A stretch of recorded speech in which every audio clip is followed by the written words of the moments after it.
नमस्कार दोस्तों, आप सबका स्वागत है आपके अपने यूट्यूब चैनल डेस्टिनी पाथ में। आज हम बात करेंगे कि मीन लगन वाले लोगों की क्या पहचान होती है और क्या खासियत होती है। पर आगे बढ़ने से पहले मैं आप सबको बताना चाहूँगी कि मेरी सारी प्रेडिक्शन लगन कुंडली पर आधारित है, यानी कि अगर आपकी लगन कुंडली में 12 नंबर लिखा है, तो ये प्रेडिक्शन आपके लिए बहुत महत्वपूर्ण रहेगी। आप सोच रहे होंगे कि हर बार मैं एक लगन कुंडली पर बहुत महत्व देती हूँ। तो लगन और राशि कुंडली का क्या भेद होता है, वो मैं आपको आज थोड़ा-सा समझा देती हूँ। लगन कुंडली वो होती है, जो ये बताती है आपकी दिखते कैसे हैं, आप दुनिया को देखते कैसे हैं। और राशि वो होती है, जो आपके मन का विचार कैसा है, मन के भाव कैसे हैं, आपका सबकॉन्शियस माइंड कैसा होता है, उसके बारे में बताती है। तो ये फ़र्क होता है लगन कुंडली और चंद्र कुंडली का। तो जो भी आज मेरी प्रेडिक्शन है मीन लगन वालों के लिए, वो सिंपल आपके लगन कुंडली पर आधारित है। तो जैसे कि आपने देखा है कि मीन लगन वालों के साइन होता है 2 मछलियाँ, वैसे ही आपकी पूरी ज़िंदगी एक डुअलिटी के आसपास घूमती रहती है।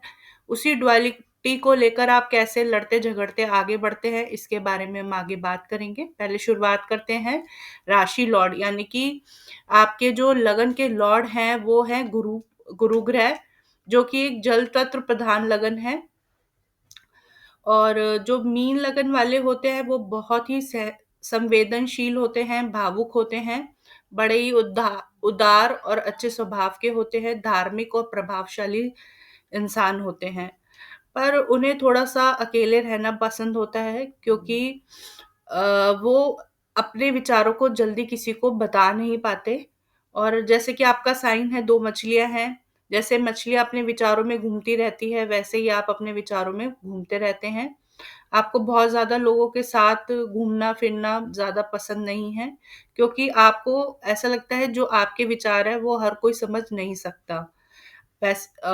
और आपका एक पावरफुल माइंड होता है, काम के प्रति आपकी इंट्यूशन पावर किसी चीज़ के प्रति बहुत अच्छी होती है। आइए अब बात करते हैं मीन लगन वालों की अपीयरेंस के बारे में, पर्सनैलिटी के बारे में। आपका चेहरा ब्रॉड होता है, आँखें अक्सर लंबी होती हैं और थोड़ी अंदर की तरफ धसी हुई होती हैं। शरीर भी ब्रॉड होता है, बाल बहुत अच्छे चमकीले होते हैं। दिखने में आप बहुत सुंदर और आकर्षित होते हैं। हाइट हमेशा मीन लगन वालों की मीडियम रहती है, ना ज़्यादा लंबी होती है, ना ज़्यादा छोटी रहती है। शरीर का जो मिडल पार्ट है, यानी कि नाभि के आसपास के एरिया से आप थोड़े-से मोटे होते हैं। नाक बहुत सुंदर होती है और बात करने का तरीका भी आपका बहुत अच्छा होता है। जैसे कि मैंने बताया, सॉफ्ट स्पोकन होते हैं। और आप जो भी डिसीजन लेते हैं बहुत जल्दी लेते हैं। मीन लगन वालों की खासियत होती है कि लाइफ में जो भी बहुत बड़े-बड़े यू टर्न लेते हैं लोग, वो मीन लगन वाले होते हैं। क्योंकि आप अप यू टर्न ज़रूर लेंगे, क्योंकि आपका साइन ही ऐसा है जो आपकी पर्सनैलिटी को बनाता है। लेकिन इस यू टर्न जो भी आप लाइफ में लेंगे एक बार, उससे आपका 180 डिग्री तक लाइफ बदल जाती है। पहले आप बहुत लिबरल होते हैं, दयालु होते हैं, खर्चीले होते हैं, लेकिन जैसे ही आप यू टर्न लेते हैं, कोई बहुत बड़ा चेंज लाते हैं अपने काम में, अपने अंदर, तो आप बहुत कंज़र्वेटिव हो जाते हैं, ऑर्थोडॉक्स हो जाते हैं। ये यू टर्न होना ही होता है, क्योंकि इसी से ही आपकी लाइफ आगे बढ़ती है। जो डुअलिटी के 2 रास्ते होते हैं कि ये करूँ या ये करूँ, उससे आप क्लियर हो जाते हो। आप लोग थोड़े-से लेज़ी होते हैं, और लेज़ी होने के कारण ये देखा गया है कि मीन लगन वाले जो होते हैं ना, कभी अच्छे स्पोर्ट्समैन नहीं बन सकते। और सबसे अच्छी बात ये देखी गई है मीन लगन वालों में कि वो पार्टी देने देने में बहुत ही इच्छुक रहते हैं। यानी कि उन्हें लोगों को बुलाना, खाना-पिलाना, मेहमान नवाज़ी करना बहुत पसंद होता है। अब आगे बढ़ते हैं, शुरुआत करते हैं। ये तो हो गई कि 12 नंबर मीन जो राशि है, यानी कि फर्स्ट हाउस को लेकर, पहले घर को लेकर बात हो गई। अब आगे बढ़ते हैं, आपके दूसरे घर की तरफ चलते हैं। सेकंड हाउस आपकी वेल्थ बताता है, आपका कुटुंब बताता है, आपका खान-पान बताता है। वो घर है मीन लगन वालों के लिए जहाँ पर 1 नंबर लिखा है, यानी कि मेष राशि है। तो आपकी जो फैमिली होगी ना, बहुत एक्टिव होगी, और फैमिली मेंबर्स का एक्टिव बिहेवियर ही कभी-कभी घर में एग्रेसिव माहौल बना देता होगा। और परिवार के लोग बहुत जल्दी-जल्दी चेंज लाने में लगे रहते होंगे और कोई नई शुरुआत करने से वो कभी हिचकिचाते नहीं होंगे और आपकी वेल्थ भी अच्छी रहेगी। उसके बाद अब बात करते हैं तीसरे भाव की। तीसरे भाव से हम देखते हैं आपकी कम्युनिकेशन कैसी है, छोटे बहन-भाई कैसे हैं, साहस कैसा है। वो आपका वो घर है जहाँ पर 2 नंबर लिखा है यानी कि वृषभ राशि है। तो तीसरे भाव में शुक्र की राशि है और एक राशि शुक्र की 7 नंबर 8वें भाव में है। यानी कि आपका अपने बहन-भाई या पड़ोसियों के साथ कम बोलचाल रहेगी या कम रिलेशनशिप रहते होंगे और कहीं न कहीं आपकी शुक्र प्रधान है कम्युनिकेशन स्किल्स, तो आपकी स्किल कम्युनिकेशन स्किल काफ़ी अट्रैक्टिव होती होगी और आपको जीवन में 8वाँ भाव भी तुला राशि है, तो गाय, स्त्री और वाहन से बचकर रहना होगा और चौथे भाव का स्वामी आपके बुध ग्रह है, जहाँ पर चौथा भाव वो है जहाँ पर 3 नंबर लिखा है, यानी कि मिथुन राशि है। तो शादी के बाद ही आपको भूमि, वाहन का सुख अच्छा प्रदान होगा। मिथुन राशि है तो आपके पास टू व्हीलर रहेगा, यानी कि हर चीज़ टू रहेगी, टू व्हीलर रहेगा, 2 कार्स होंगी, 2 ज़मीन मकान रहेंगे और चौथा भाव हमारी माताजी को भी दर्शाता है, तो माता के साथ का व्यवहार अच्छा रहेगा। ओवरऑल आपकी सुख-सुविधाएँ अच्छी रहेंगी। उसके बाद बात करते हैं 5वें भाव की। 5वाँ भाव होता है संतान का, रोमांस का, आपकी एजुकेशन का। तो वहाँ पर कर्क राशि है। कर्क राशि वो मतलब आपकी कुंडली में वो स्थान है जहाँ पर 4 नंबर लिखा है। कर्क राशि होने की वजह से आपका अपने संतान के प्रति बहुत लगाव रहेगा। चंद्रमा की राशि है तो आपका मन भी वहीं अटैच रहेगा और जैसे मैंने पहले भी बताया था कि चंद्रमा की राशि जहाँ होती है वहाँ से बढ़ता हम घटता जीवन में प्रभाव देखते हैं। तो जिससे भी आपका रोमांस होगा उससे कभी आपकी अटैचमेंट बहुत बढ़ती दिखेगी और कभी घटती दिखेगी और आपको प्रॉपर्टी का सुख अच्छा रहेगा और पहली संतान के बाद ही आपकी प्रॉपर्टियाँ बढ़ेगी और आप कहीं न कहीं सुख का अनुभव करेंगे ही। उसके बाद बात करते हैं छठे भाव की। छठा भाव वो है जहाँ पर सिंह राशि है, यानी कि 5 नंबर लिखा है।